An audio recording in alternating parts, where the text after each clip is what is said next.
Hi there, I'm Brian. I'm a business administration senior, and I took the route really of not drinking when I came to college. I honestly just was never something that really appealed to me, and I never really uh, thought of to really get into it when I came to college. And what I found honestly was that that didn't really affect my social status or the friends that I had. Or the opportunities I got to do while I was in college. I think that I was very fortunate and had a very comprehensive college experience, even without the alcohol component. I think that I came to college thinking that Cal Poly students were gonna, you see all the movie stereotypes and you see everyone only drinking in college in the movies. And what I found was more that there's a whole range of people at Cal Poly, and I was able to find my group. And for us, that involved less drinking and more going out and getting to see the city and getting to go on some really cool adventures. And I think additionally, the people who did drink, they still respected me. And might even say that they respected me a little bit more, not just because I chose not to drink, but because I made a commitment to do something and then stuck to it. I found people to be very, very accepting and welcoming, despite the fact that I made a different life choice.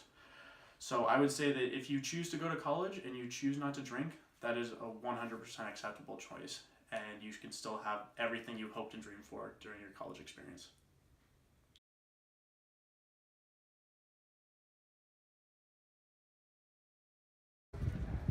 Hi, my name is Katie and I'm a member of Alpha Phi on campus at Cal Poly.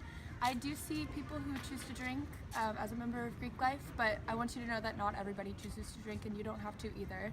But if you do choose to drink, there are a few things that I want you to remember in order to stay safe. And the first is to measure out your drinks so that you know how much you're drinking and you can count your drinks and know when you've reached your limit. The second is to don't try to outdrink your friends because everybody has different tolerances and everybody reaches their limits at different stages of the night. The third is to stay hydrated. A rule of thumb to remember is to drink 1 water for every alcoholic drink.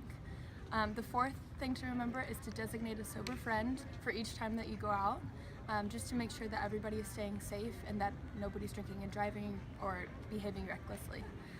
Lastly, the last thing I want you to remember is if you do choose to join Greek Life and you do drink irresponsibly, there will be serious consequences both in our fraternity and for your personal health. I wish you the best of luck in college and please stay safe while you're drinking.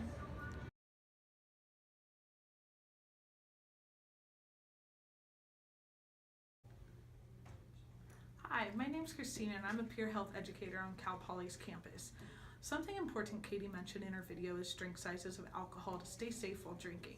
It's important to know one standard serving size of alcohol for beer is 12 ounces, 5 ounces for wine, and 1.5 ounces of hard liquor. It's really important you know the drink sizes of alcohol so you can keep track of how many drinks you've had. Our body only processes 1 alcoholic drink per hour, so it's crucial you don't go too overboard, which will eventually lead to alcohol poisoning. It's important to stay safe and measure your drinks and pay attention to what type of containers your drinks are being poured into in order to stay safe throughout the night.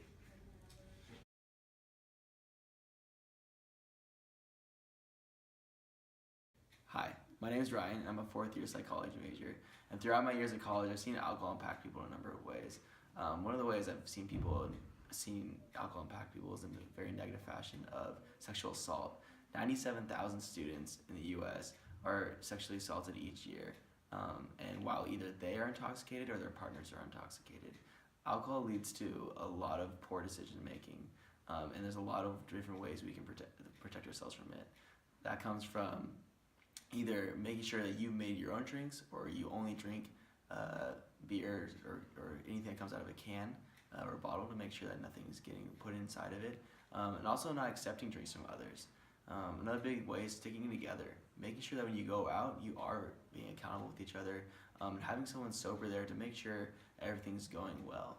And if you do hear about someone that is going something with sexual assault, believe them and help them out and help them seek counseling in some way, or if they want to share and talk about it. Be that resource for them so that you can bring wholeness to their life. Otherwise, if we allow things like this to keep happening, it's just going to keep going in a really negative direction.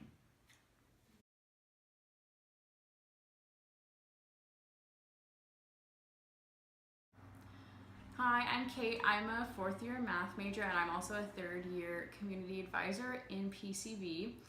And one thing I just really wish people knew is that RAs and CAs, we go through a huge application process for this job, and it's really just because we care. And I think a lot of people forget about that we're the ones that take care of residents who sometimes might have alcohol poisoning. And I think one thing I think people forget is like that's a really scary thing for the friends, but it's also even scarier I think for the person who feels like they're responsible. Like if you're on call and someone is really, really sick and their friends call you and you have to go and decide whether or not you need to call an ambulance for them or not, that can be a really heavy decision to make. So it's really important, I think, that residents know that RAs and CAs are there to help make that decision, and we're really just interested in the safety of the resident. And another thing I think is important is this thing called the Good Samaritan Law. So for instance, if you're off campus and you're underage and you're partying and you call an ambulance, perhaps if your friend is really, really sick, you won't be charged for underage drinking because at that point the safety of the person is paramount. So I just really want to encourage everyone to, if you're gonna party safe and have fun, but make smart choices and always take care of your fellow peers.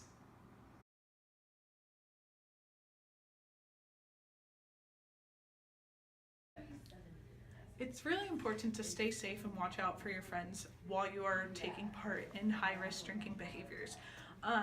Like Ryan and Kate both mentioned, being an active bystander and being there for your friends and knowing when to intervene or call 911 is crucial, especially when it comes to alcohol poisoning.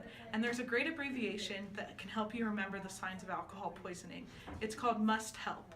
The M standing for mental confusion, U for unresponsiveness, the S stands for snoring, T for throwing up, H for hypothermia, E for erratic breathing, L for loss of consciousness, and P for paleness or blueness of skin.